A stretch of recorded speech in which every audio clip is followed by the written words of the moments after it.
Hello everyone, welcome back to your channel. Today we will discuss another problem from NEET previous year. At first we will read the problem, then we will try to solve this. Okay, please like, share and subscribe the channel. Now we will read the problem. A square loop ABCD carrying a current I is placed near and coplanar with a long straight conductor XY carrying current I. The net force on the loop will be. The figure is given and 4 options are also given. Now let's solve the problem. In this problem it was said that this is a current carrying wire XY, and due to this current carrying wire a magnetic field will be generated in this region, right? Due to this current carrying wire a magnetic field will be generated in this region, and a current carrying loop is present here. The current carrying loop is ABCD. Current carrying loop is present here, and we have to calculate that what is the net force on this current carrying loop due to the presence of this current carrying wire. Okay, this is the main question. Before starting the solution, I want to revise you some formula.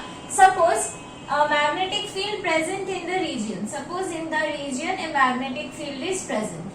Suppose in the region the magnetic field is present, and we are placing a current carrying conductor which is carrying current I. Okay.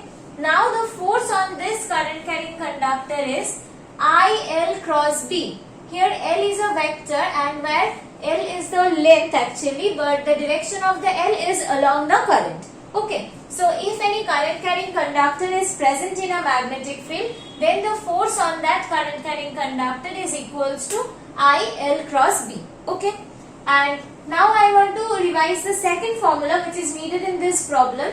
That is, suppose two current carrying conductor is present. Okay. This is first one, this is second one. Suppose two current carrying conductor is present. The current flowing through this first conductor is I1 and through this second conductor is I2. And the distance between these two current carrying conductor is small d. Then if it is asked what is the force per unit length of any of this conductor is feeling due to the presence of the another conductor. So this is the force felt by the one conductor due to the presence of another conductor is equals to force per unit length is equals to mu naught I1 I2 divided by 2 pi d. These are the two important formula which we should know before starting the problem. Now we will start the discussion of the problem. Before starting the solution of the problem, we should know what is the direction of the magnetic fields and the forces. Okay. As the force is a vector quantity, so to get the net force on the loop, we should know the direction of the forces. Okay. So let's start. The current through the XY wire is flowing in this direction. So the magnetic field generated due to this XY wire is along this direction inside. If we place our thumb along the direction of the current, then the direction of the other fingers will give the direction of the magnetic field. Okay. Suppose we are placing our thumb along the direction of the current of XY, then the other fingers will give the direction of the magnetic field generated due to this current I. So the magnetic field generated due to this current I is along this direction inside the board. Okay. This is the direction of the magnetic field generated due to the wire XY. Okay. This is the direction of the magnetic field. And now we can see the direction of the current through the loop. So from this formula IL cross B, we can say due to this magnetic field what will be the direction of the force on this wires. Okay. Take one by one. At first we are taking the wire AB. Okay. For wire AB the current is flowing along this direction. For wire AB the current is flowing along this direction. And the magnetic field is along inside the board, right? This is the scenario, and we have to do L cross B. L means the direction of the current. So this is the direction of the current and this is the direction of the magnetic field. So L cross B. L cross B means we are going from 12 to 9 o'clock. This is 12 to 9. So this is in anti-clockwise direction. When we are rotating in anti-clockwise direction, the resultant force will be along this side. When we rotate a cap of a bottle in anti-clockwise direction, the cap comes outward, right? So we are moving from I cross B, that is L cross B, 12 o'clock to 9 o'clock. So this is anti-clockwise direction. So the cap will come towards me. So this will be the direction of the force along this well.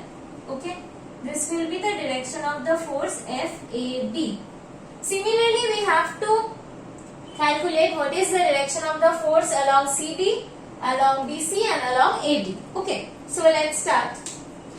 Now, what is the direction of the force on the wire CD? The direction of the current is along this direction. This is the direction of the current, and the direction of the magnetic field is along this direction. Okay. So we have to go L cross B, that is I cross B. So this is I, this is B. So we are going I cross B. From 6 to 9 we are going. 6 to 9 means this is clockwise. When we rotate cap in clockwise direction, then we will go downward. The cap is going to be closed, right? So now we are going from 6 to 9, that is from L cross B. So this is in clockwise direction. So the force will be along this direction. So the direction of the force on the wire CB is along this direction. Right? This is the force on along CD. Now we have to see what is the direction of the force along BC and AD. Okay. We can see the direction of the magnetic field. The direction of the magnetic field is along this direction, and the direction of the current is along this direction. For the wire BC, this is for wire BC. So from here we can say that L cross B means this is L, this is B. So we are going from 3 o'clock to 12 o'clock. This is the direction of the L and this is the direction of the B. So from 3 o'clock to 12 o'clock. 3 o'clock to 12 o'clock means this is in anti-clockwise direction. So the cap will go upward. So the direction of the magnetic field, the direction of the force will be along this direction. Okay. Now we will go for the wire AD.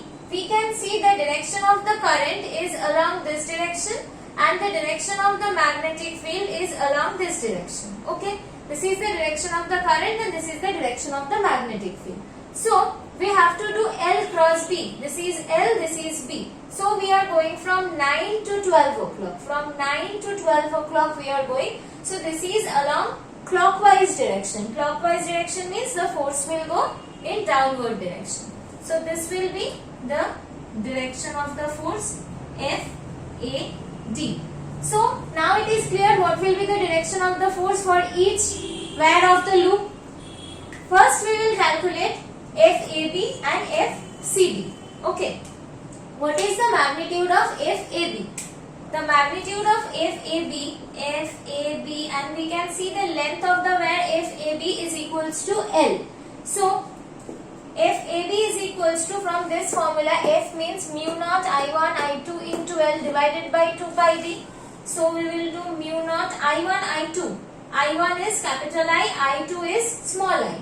So I1 I2 divided by 2 pi d means the distance between the two wires, that is capital L by 2. So this will be capital L by 2 into the length of the wire. This is the length of the wire on which the force is acting, that is capital L. Okay. So this will cancel each other. We will get mu naught I into I. This 2 will cancel each other, divided by pi. Okay. This is the magnitude of force AB. Now we have to calculate the magnitude of force CD. Here one thing is different. The distance is here L by 2 and here the distance is L plus L by 2. Otherwise everything is same. So we will write mu naught I small I divided by 2 pi. The distance is L plus L by 2 into the length of the wire, that is capital L. So here we will get mu naught I into I divided by 2 pi 3L by 2 into L. 2 will cancel each other, L will cancel each other. So we will get mu naught I by I divided by 3 pi. This is FAB and this is FCD. And we can get the direction. Which one is larger, FAB or FCD? we can see that FAB is larger and FCD is smaller.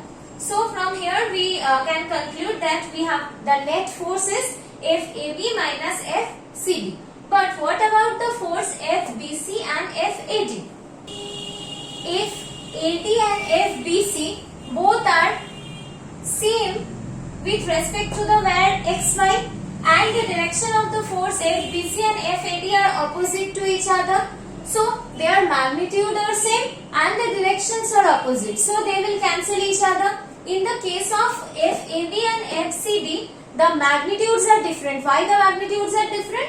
Here the distance was L by 2 and here the distance was 3L by 2. So in the case of FAB and FCD, the magnitudes are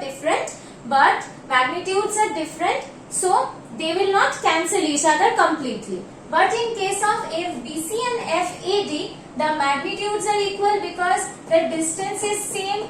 Every part of the wire is at the same distance from the wire XY. So the magnitudes are same for FBC and FAD and the direction are opposite. So this FBC and FAD will completely cancel each other. Okay. So only the force survive is FAB and FCD. So now we have to write that what is the net force. So we have already told the magnitude of FAB is greater than FCD. Here we can see this. So we will write that FAB minus FCD. What is FAB? That is mu naught II by pi minus mu naught II by 3 pi. From here we will take common mu naught II by pi. So 1 minus 1/3. That is mu naught II by pi is 3. 3 minus 1, that is 2. So mu naught II 2 by 3 pi, this will be the net force. And when we are calculating force, we should say what is the direction of the force, as the force is a vector quantity. So from here we have concluded that FAB is greater than FCD. So the net force will be along FAB. So the direction of the force is along this side. That we can say along DA. Okay.